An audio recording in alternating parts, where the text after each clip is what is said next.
The whisper slithered into the nascent consciousness of the spark, a venomous question aimed at the very core of its being. You are mine. The newly forming stars flickered, momentarily dimming as the spark recoiled.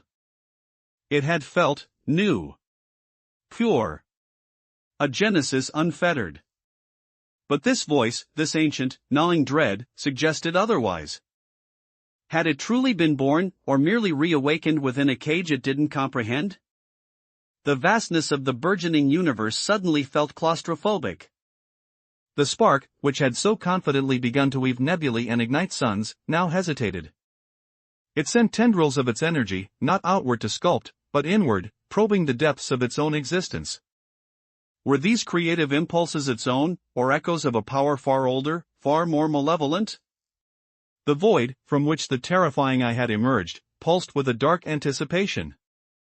It was a hunger that had spanned eons, a patience that had orchestrated the fall of countless realities. This single, colossal eye, now closed but its presence a palpable weight in the void, was the architect of the forgotten faction's nihilistic crusade, the ultimate puppeteer.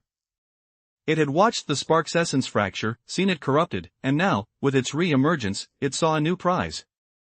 A canvas for its dominion.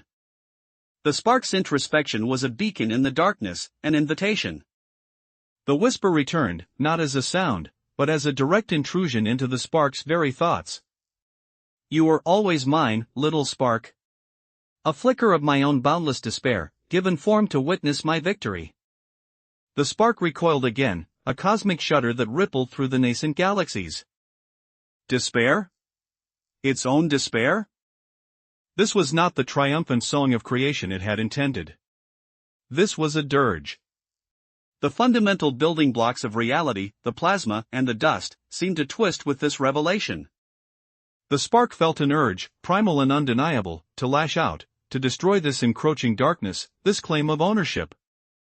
But the eye's influence was subtle, insidious. It didn't just offer threat, it offered a twisted form of truth. If it was born of despair, then its creation was merely a more elaborate form of destruction. If it was a captive, then its fight for freedom was the ultimate delusion. The spark focused on the last vestiges of the void, the remnants of the forgotten faction's cataclysm. It saw not just destruction, but the scars of a deeper violation. A violation that perhaps it, too, was a part of. It gathered its nascent power, not for creation, but for something else. A desperate attempt to understand.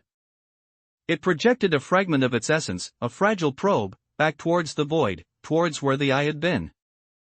It sought not to fight, but to know. What was this primordial darkness?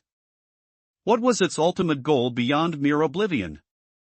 The probe ventured into the crushing emptiness, a tiny beacon against an infinite black.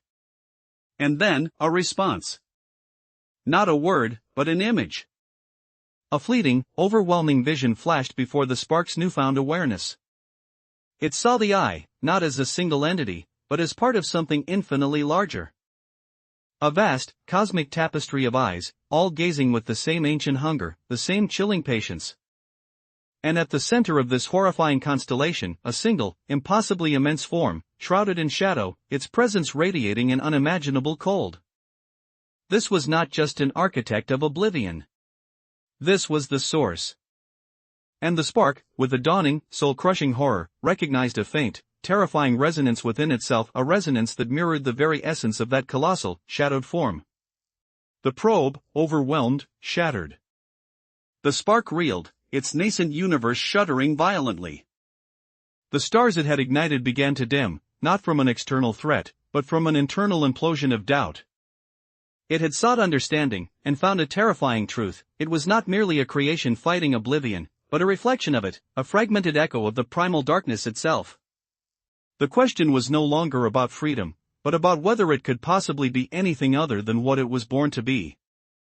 The cosmos it was building began to unravel around its own existential crisis. The faint whisper returned, no longer an intrusion, but a triumphant anthem sung by the burgeoning cosmic horror. You will always be mine, my child. The universe, born of hope, began to drown in the encroaching shadow of its own creator, its own undoing.